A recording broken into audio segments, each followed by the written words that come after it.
Yo, good day, gents, and welcome to another episode of Father's Fire. My name is Judie Sedrick, and every week we get together to explore the joys, the challenges, the triumphs, the sorrows, and yes, the fun of being a dad. And as you guys know, this weekend was absolutely over the top for me. Yesterday was Judie and I's 35th wedding anniversary. And so, in recognition of that, I did a little bit of a post yesterday with pictures of my beautiful wife and us over the years. It was fun to kind of go back and look at some of the photos and realize how young we were and just, the adventures that we've gone through raising kids, visiting different countries, going on diving trips and excursions and zip lining and playing together and going to the beach and working together. And it's just been amazing. And I was gonna go live yesterday, but I was so caught up in cooking dinner for my wife. And when she had a break because she had to work, we would visit together. And it was just a great day to connect, to remember, to think about all of the things that we've done together, and to really just kind of bask in the last 35 years. It's interesting because I was having a conversation with my youngest brother, and I said, it's interesting. It's been 35 years, and even now, when my wife walks into the room, my heart still skips a beat. I mean, it just does. And it's because, Judy and I have been very poignant, very purposeful in maintaining and nurturing and developing our relationship over the years. I mean, we've had a lot of learning to go through, especially this guy. And I want to give a mad shout out of appreciation to all of you who liked my post, made comments, wished us happy anniversary. We feel the love, and just want to thank you. But I got a private message from somebody, and it really got me thinking about what is the secret to making it 35 years. And in this message, this person sent me a very kind and thoughtful text message that said, "Hey, Jody, man, I really, really appreciate what you and Judy have built over the years. I watch from afar and I see how you guys interact with each other. And I just love the way that I see you guys love and support and lean into each other." And he said, it's interesting because, when I was married, I felt like I had more of a burden than having a friend like I see that you and Judy have in each other. It was like we never really grew together, and it was like being married to a sea anchor. And I know that there are a lot of relationships that really struggle. They are trying to figure out how they mesh. They're not sure if they even still love each other.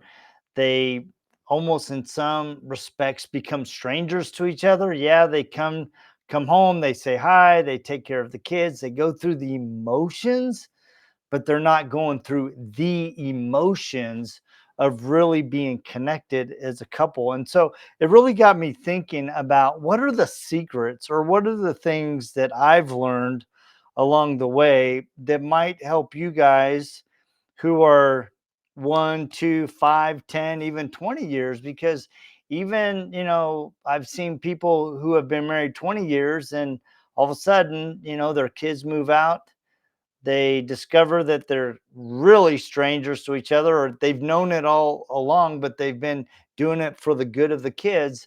And then as soon as the kids get out, they're separating. And honestly, whenever I see this, it really, really breaks my heart because, I see all of the culmination of years and years of, trying to work through things or just tolerating things. And it it just really made me go, all right, what are the things that Judy and I have, or what have I learned along the way that might be helpful to you? So number one, so I have 10 things.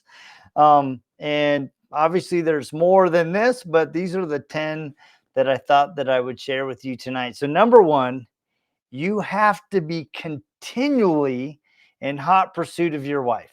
You guys have heard me talk about this in the past, but somewhere along the lines, we get married, we have kids, we get working, and somewhere along the lines, we kind of stop pursuing each other. We stop making each other feel like they are the center of our world. And you cannot lose perspective of that, right? When you were younger, you were trying to work, trying to go to school, you were trying to figure it all out, you were straining to make rent payments. None of that's really changed except for maybe you've added kids to the mix. But back in those early days, you figured out a way to make her feel like she was the center of your world. Number two, little things matter. I mean, little things really compound. And I think a lot of times, people wake up and they're facing divorce and they're like, man, I'm just not sure what happened. Well, if you really go back and you look at it, it was the thousands of little things that you did consistently over every single day that led you to this situation where all of a sudden you're strangers to each other, you've fallen out of love, and you're trying to figure out, am I going to invest in this relationship? Or am I just going to walk away and start over? And the little things do matter. And sometimes you may be at the very edge of what you think is your relationship, and you can make the decision to reinvest in the little things. In fact, I had a really good friend that I was talking to back at Mobile Tech Expo, and he's like, man, Jody, he goes, I really understand what you've been saying, because me and my wife, we were struggling, and you consistently told me, look, dude, it is the little things that make a difference. So I would start to come home and go, hey, sweetheart, why don't we have ice cream and let's watch Netflix, or let's make some popcorn and grab our daughter and let her be part of our date night. And he goes, I can't believe how the little things have made such an impact on every aspect of our relationship. Number three, and we men and women can be um, we can be verbal terrorists. Let's be honest. When I was younger, I took great pride in being a verbal terrorist. I could cut you to the core with the things that I say. And I think a lot of times we say things in sarcasm, and they are really hidden attacks on that person. So remember, number three, sarcasm can cut the heart, and it can make someone feel small. It can make them feel unappreciated. It can make them feel less. It can make them feel diminished. It can make them feel like you don't really love them. So be careful in how you use sarcasm. And me and my family, we are very playful. So I have to be cognizant of how I say things, because the tone and the way that we and the timing of when and how we say things can really cut to the core. And over time, that continual sarcasm can really cut to the heart and cause somebody to fall out of love with you because they don't feel appreciated and seen and loved by you. Number four, you guys hear me talk about this all the time. You got to have a date night. I mean, you got to be religious about a date night. I can probably count on all 10 fingers how many times Judy and I have missed a date night in the last 35 years. I mean, we just have always been very purposeful. Now, because of some of the dynamics during our journey as a family, there was a period of time where we actually could not leave the house because our children needed so much emotional stability and support and strength from Judy and I that we could not leave the home. So we got creative and we started having date night the in the privacy and the safety and the lovingness of our master bedroom. And dude, we had some amazing date nights.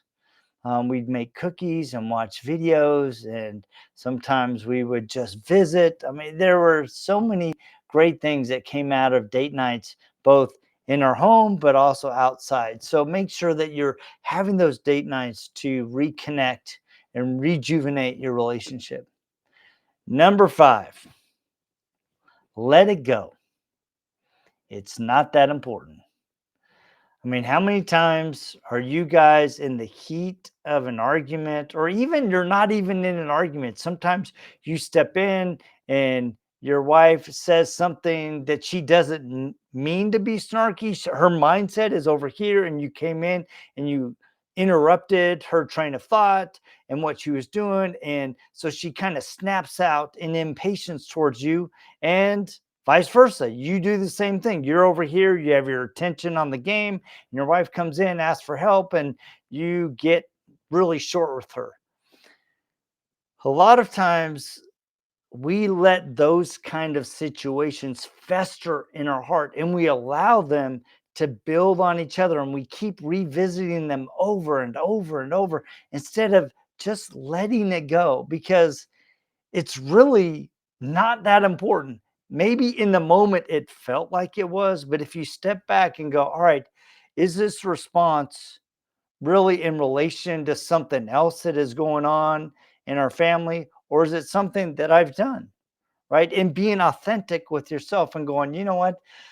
Yeah, I was not at my best. I need to apologize, and I need to do better at controlling the way that I respond verbally and tonally to my wife in this situation. So remember, let it go. It's not that important. And the relationship is far more important by how you nurture and care for it. Number 6, you need to be the protector of her heart. Um, and that means in the way that you speak to her, and also the way that you speak about her to your friends, to your family, to your siblings. I mean, would you allow your children to speak to your wife the way that you speak to her and in the tone that you speak to her? I imagine some of you would not allow that. You would view that as disrespectful. So why do you not see your same disrespect in the same light that your children give it to her? So be a protector of her heart, and the way that you speak to her, the way that you speak about her, not only in with your family and friends, but also in your own head. How are you talking about your wife in the privacy in the walls of your own mind and in your own heart? Are your words about her in response to her, are they kind and gentle and loving? Or are they dark and cutting? Are they judgmental and unkind? Because sometimes the way that we're talking about our spouse and our heart is a direct reflection of how we treat theirs. So be the protector of our heart. Number 7, be present. Look, guys, just because you're at home doesn't mean you're present. I mean, how many of you come home from a difficult day? You come in, you drop your stuff at the door, take your shoes off, barely hang up your jacket. Well, let's be honest, you drape it on the couch, and then you walk down, turn on the game, and you just plop in the chair and ask when's dinner ready. Instead of coming home and going, all right, whew, today was a tough day. Going into the kitchen, going, hey, babe, it's so good to be home with you. So good to see you. And putting your arms around her. How can I help you? Because a lot of times when we come home and we just plop on the couch, we're going, oh man, I need the break. Our wife's going, well, what about the break for me? I've been working all day. It's just in a different environment. You've been out, I've been in the home. And so being mindful that when you're home, that you truly are present. Because a lot of you men, you come home, you go out in the garage, you start working on your own projects, you turn on the game, and yes, you're in the house, but you're not engaging with the kids. You're not engaging with your wife. And all of a sudden, your wife is feeling like a stranger in her own house. She's feeling all alone. So be present, both physically but also intellectually, emotionally, and spiritually. Be engaged with your wife and be engaged with your kids. Number 8, dream, plan, and work together. I'm not sure what happens, but when we were younger and we were starting to date, we would go out on these long trips or we'd be on the phone till 2 or 3 or 4 in the morning and we'd talk about all the things that we were going to go do together. And then we get married, and somewhere all of the dreams in the building all of a sudden gets turned to you, and you put it on your shoulder instead of including her in how you build towards those dreams, how you tackle the problems, how you go, all right, what are we going to do next? And continually dream and plan and build together. Don't feel like you have to take it all on your shoulders, because then again, your wife is going to feel all alone once again. And you are going to feel all alone once again, too, if you're not doing it together.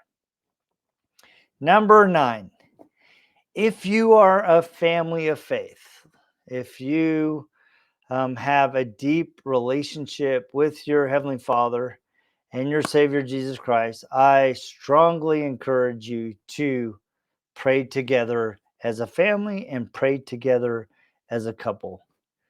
Judie and I, we pray together often. And I'll be honest, there are some nights where I'm just done. I crawl into bed, and as soon as my pillow hits the floor, I'm out, right? And my wife's still getting ready to bed, doing whatever she does. And she comes in and climbs into bed and reads and is by herself for a while. But we try to be very diligent about praying together. I try to make sure that I stay awake and we have those last moments together. But what I found that in doing that, it turns your couple into a threesome with power, because you're allowing God to enter into your relationship and Him be a part of how you grow together.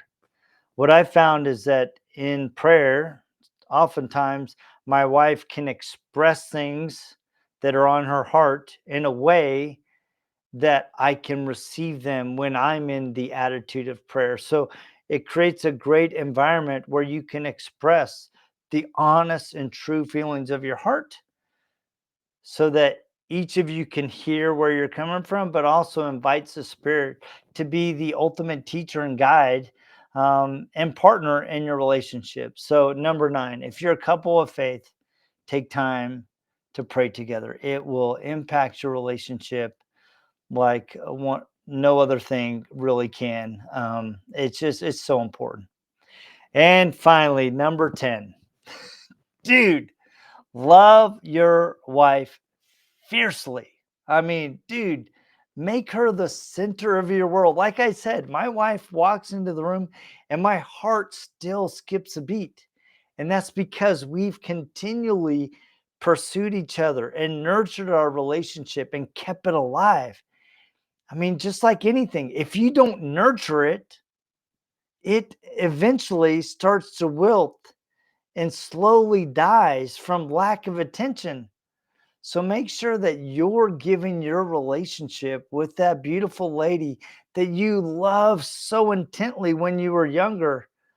Don't lose sight that you need to continually give your love to her. I mean, a lot of times we think, oh, I got a ring on my finger, it's all done. No, that's just the beginning, right? Saying yes or saying I do, that is just the beginning of becoming.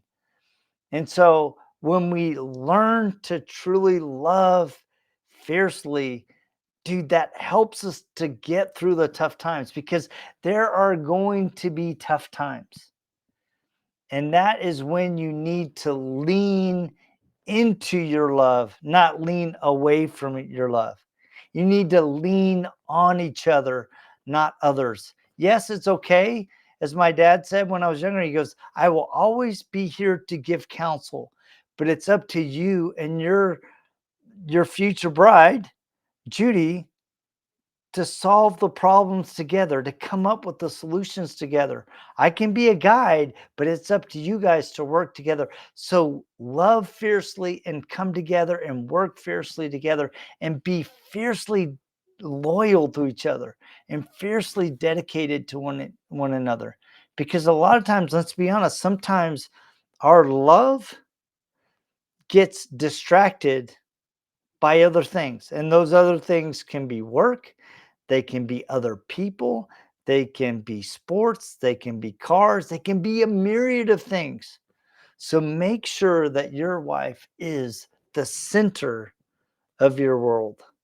I love, Judie and I had a podcast a couple months. Actually, it's probably been about 5 months ago on our podcast, Into the Gray. We were talking about, what was, she asked me the question, what is the most important thing in our family? And I immediately responded, you. And the reason why that is so critically important is if I am not being attentive to the emotional, intellectual, and spiritual and physical needs of my wife and putting her as the preeminent person in my life, everything else is going to be affected. My children are going to be affected. Everything will be affected.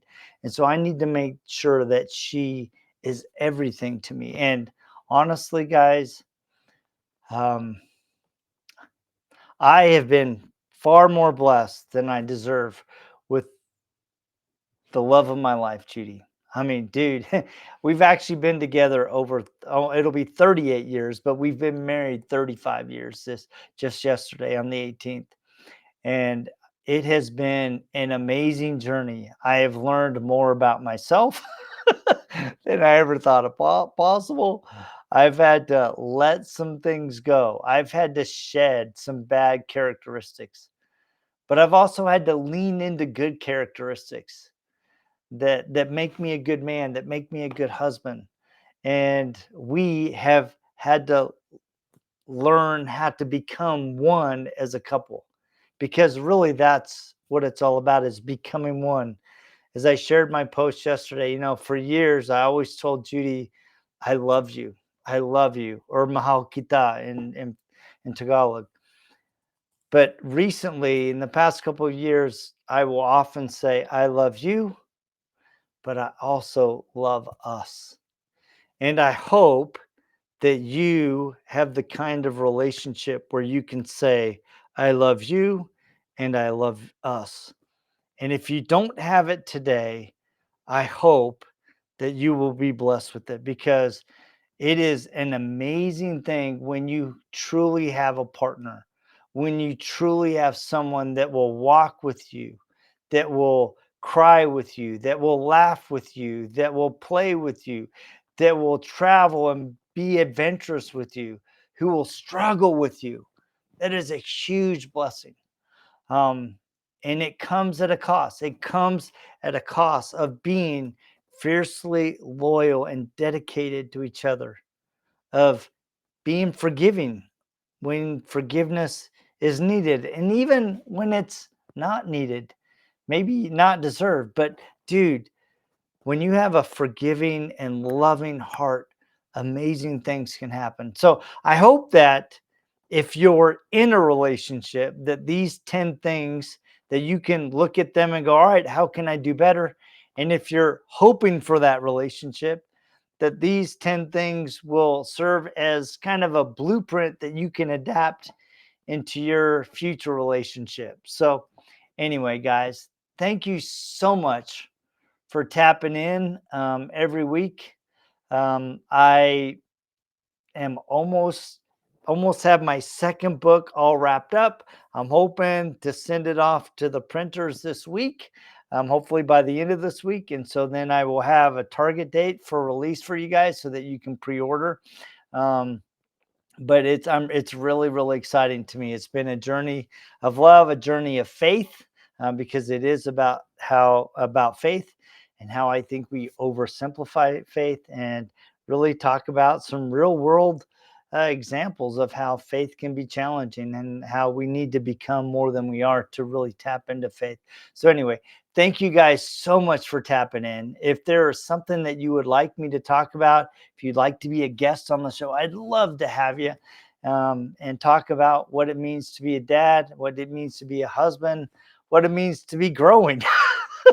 Because, dude, I don't have all the answers. I'm just sharing with you what I've experienced, what's worked for me, and hopefully you can use it as a quasi blueprint for you that you can adapt for your life. So anyway, thank you guys so much for tapping in, and we will check you same time, same bad channel, just next week, right here on Father's Fire. See ya.